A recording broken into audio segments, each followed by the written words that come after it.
Read by Andrea Fiore. The Power of Concentration by Theron Q. Dumont. Lesson 7. The Concentrated Mental Demand.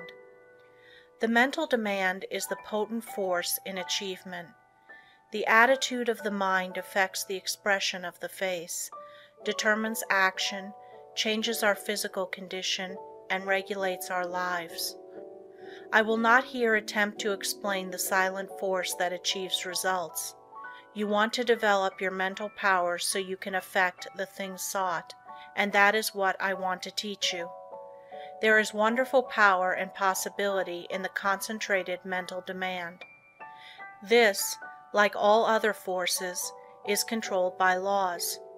It can, like other forces, be wonderfully increased by consecutive, systemized effort. The mental demand must be directed by every power of the mind, and every possible element should be used to make the demand materialize. You can so intently desire a thing that you can exclude all distracting thoughts. When you practice this singleness of concentration until you attain the end sought, you have developed a will capable of accomplishing whatever you wish. As long as you can only do the ordinary things, you will be counted in the mass of mediocrity. But just as quick as you surpass others by even comparatively small measure, you are classed as one of life's successes. So if you wish to emerge into prominence, you must accomplish something more than the ordinary man or woman. It is easy to do this if you will but concentrate on what you desire and put forth your best effort. It is not the runner with the longest legs or the strongest muscles that wins the race, but the one that can put forth the greatest desire force. You can best understand this by thinking of an engine. The engine starts up slowly, the engineer gradually extending the throttle to the top notch. It is then keyed up to its maximum speed. The same is true of two runners. They start off together and gradually they increase their desire to go faster. The one that has the greatest intensity of desire will win. He may outdistance the other by only a fraction of an inch, yet he gets the laurels. The men that are looked upon as the world's successes have not always been men of great physical power, nor at the start did they seem very well adapted to the conditions which encompass them. In the beginning they were not considered men of superior genius, but they won their success by their resolution to achieve results in their undertakings, by permitting no setback to dishearten them, no difficulties to daunt them. Nothing could turn them or influence them against their determination. They never lost sight of their goal. In all of us there is this silent force of wonderful power. If developed, it can overcome conditions that would seem insurmountable. It is constantly urging us on to greater achievement. The more we become acquainted with it, the better strategists we become, the more courage we develop, and the greater the desire within us for self-expression in activity along many lines. No one will ever be a failure if he becomes conscious of this silent force within that controls his destiny. But without the consciousness of this inner force, you will not have a clear vision, and external conditions will not yield to the power of your mind. It is the mental resolve that makes achievement possible. Once this has been formed, it should never be allowed to cease, to press its claim until its object is attained. To make plans work out, it will, at times, be necessary to use every power of your mind. Patience, perseverance, and all the indomitable forces within one will have to be mustered and used with the greatest effectiveness. Perseverance is the first element of success. In order to persevere, you must be ceaseless in your application. It requires you to concentrate your thoughts upon your undertaking and bring every energy to bear upon keeping them focused upon it until you have accomplished your aim. To quit short of this is to weaken all future efforts. The mental demand seems an unreal power because it is intangible, but it is the mightiest power in the world. It is a power that is free for you to use. No one can use it for you. The mental demand is not a visionary one. It is a potent force, which you can use freely without cost. When you are in doubt, it will counsel you. It will guide you when you are uncertain. When you are in fear, it will give you courage. It is the motive power which supplies the energies necessary to the achievement of the purpose. You have a large storehouse of possibilities. The mental demand makes possibilities realities. It supplies everything necessary for the accomplishment. It selects the tools and instructs how to use them. It makes you understand the situation. Every time you make a mental demand, you strengthen the brain centers by drawing to you external forces. Few realize the power of a mental demand. It is possible to make your demand so strong that you can impart what you have to say to another without speaking to him. Have you ever, after planning to discuss a certain matter with a friend, had the experience of having him broach the subject before you had a chance to speak of it? Have you ever, in a letter, made a suggestion to a friend that he carried out before your letter reached him? Have you ever wanted to speak to a person who, just then walked in or telephoned? I have had many such responses to thought, and you and your friends have doubtless experienced them too. These two things are neither coincidences nor accidents, but are the results of mental demand launched by strong concentration. The person that never wants anything gets little. To demand resolutely is the first step toward getting what you want. The power of the mental demand seems absolute, the supply illimitable. The mental demand projects itself and causes to materialize the conditions and opportunities needed to accomplish the purpose. Do not think I overestimate the value of the mental demand. It brings the fuller life if used for only righteous purposes. Once the mental demand is made, however, never let it falter. If you do, the current that connects you with your desire is broken. Take all the necessary time to build a firm foundation, so that there need not be even an element of doubt to creep in. Just the moment you entertain doubt, you lose some of the demand force, and force once lost is hard to regain. So whenever you make a mental demand, hold steadfastly to it until your need is supplied. I want to repeat again that power of mental demand is not a visionary one. It is concentrated power only, and can be used by you. It is not supernatural power, but requires a development of the brain centers. The outcome is sure when it is given with a strong, resolute determination. No person will advance to any great extent unless he recognizes this force within him. If you have not become aware of it, you have not made very much of a success of your life. It is this something that distinguishes that man from other men.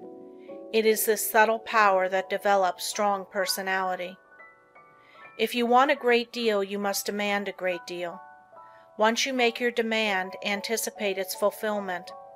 It depends upon us. We are rewarded according to our efforts. The power of mental demand can bring us what we want. We become what we determine to be. We control our destiny. Get the right mental attitude, then in accordance with your ability, you can gain success. And every man of average ability, the ordinary man that you see about you, can be really successful, independent, free of worry, his own master, if he can manage to do just two things. First, remain forever dissatisfied with what he is doing and what he has accomplished. Second, develop in his mind a belief that the word impossible was not intended for him. Build up in his mind the confidence that enables the mind to use its power. Many, especially the older men, will ask, "How can I build up that self-confidence in my brain? How can I, after months and years of discouragement, of dull plodding, suddenly conceive and carry out a plan for doing something that will make life worthwhile and change the monotonous routine. How can a man get out of a rut after he has been in it for years and has settled down to the slow jog trot that leads to the grave? The answer is the thing can be done, and millions have done it. One of the names most honored among the great men of France is that of Littré, who wrote and compiled the great French dictionary, a monument of learning. He is the man whose place among the 40 immortals of France was taken by the great Pasteur when the latter was elected to the Academy. Littré began the work that makes him famous when he was more than 60 years old.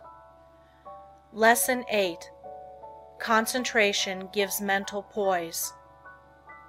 You will find that the man that concentrates is well poised, whereas the man that allows his mind to wander is easily upset.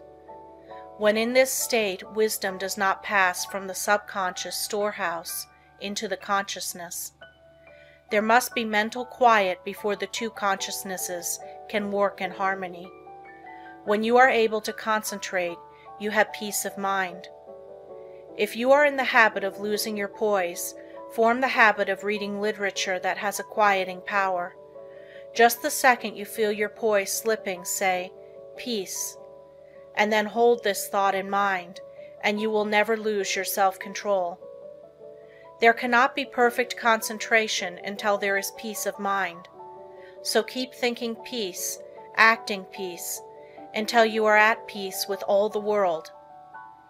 For when once you have reached this state, there will be no trouble to concentrate on anything you wish.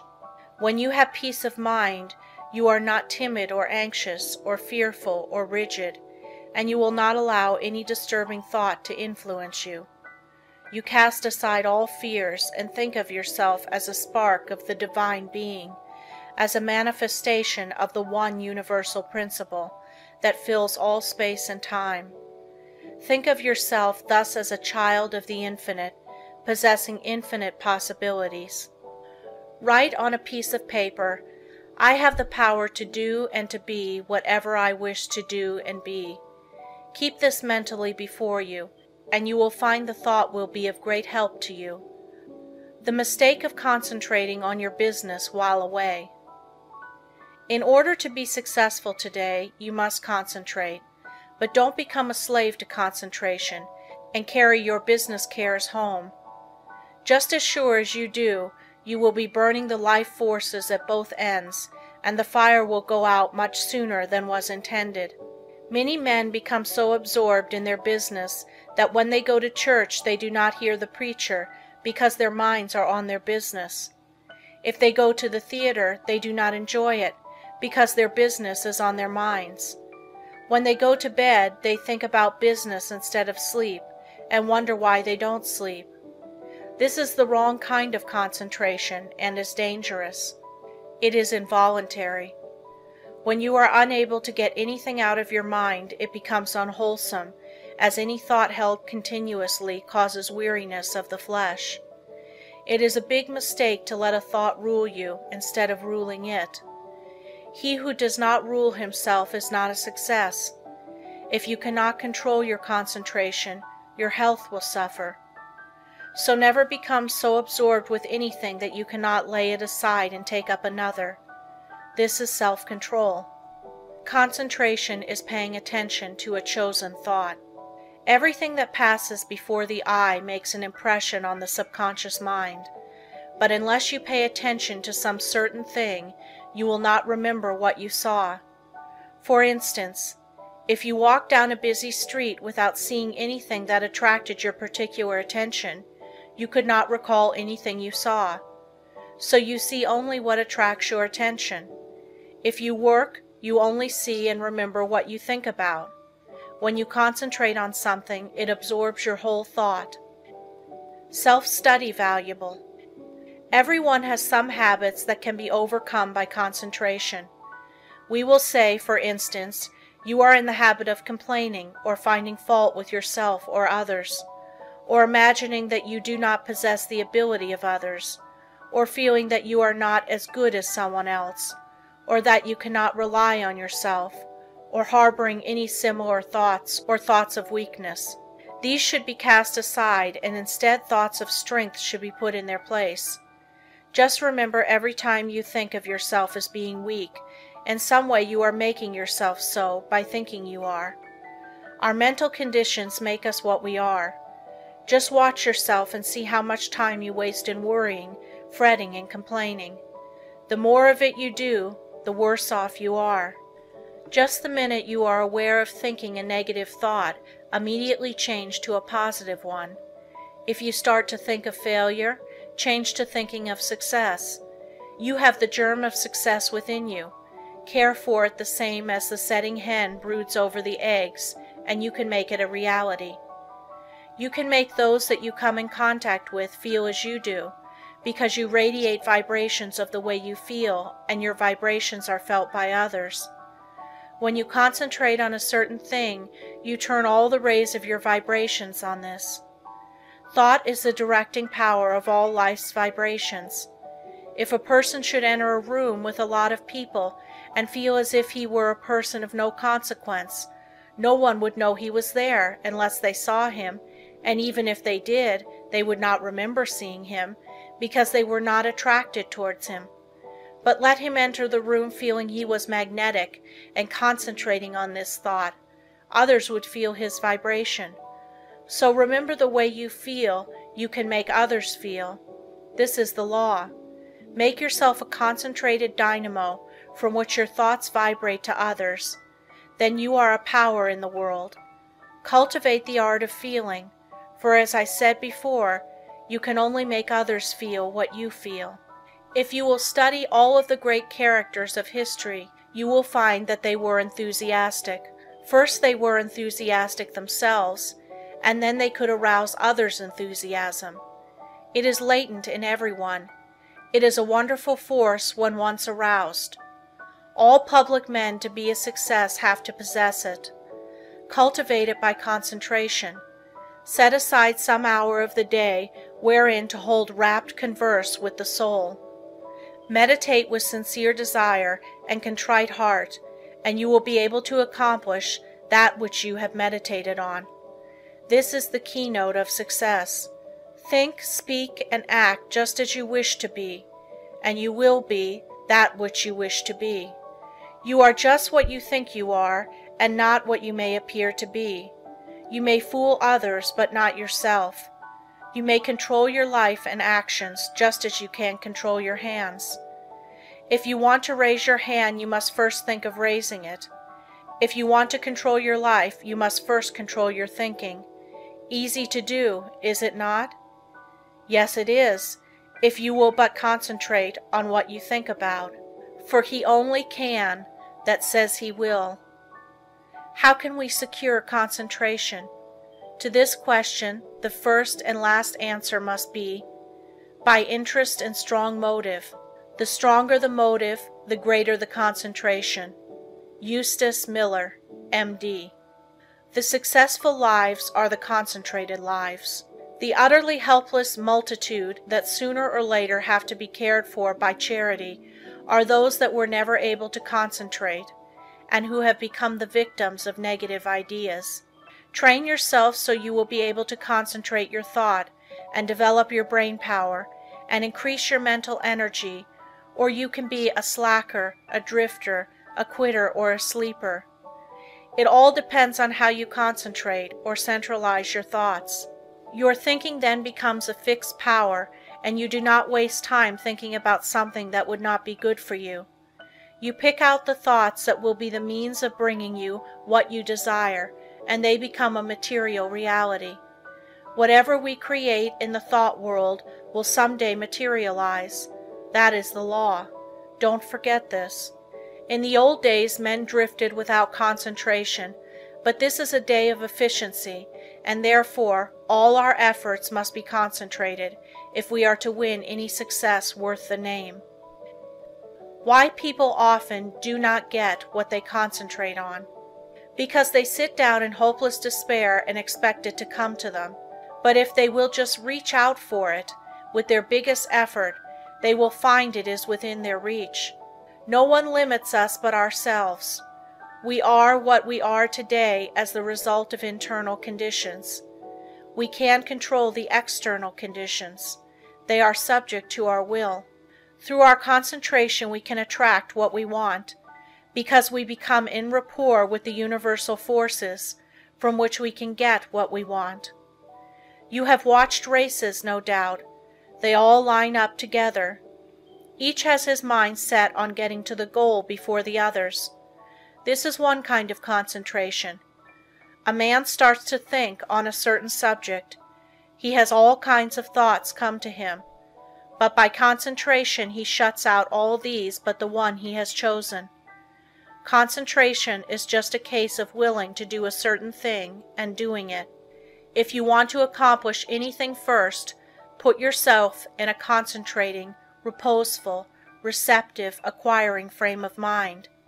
In tackling unfamiliar work, make haste slowly and deliberately, and then you will secure that interior activity which is never possible when you are in a hurry or under a strain. When you think hard, or try to hurry results too quickly, you generally shut off the interior flow of thoughts and ideas. You have often, no doubt, tried hard to think of something but could not, but just as soon as you stopped trying to think of it, it came to you. End of Lesson 8.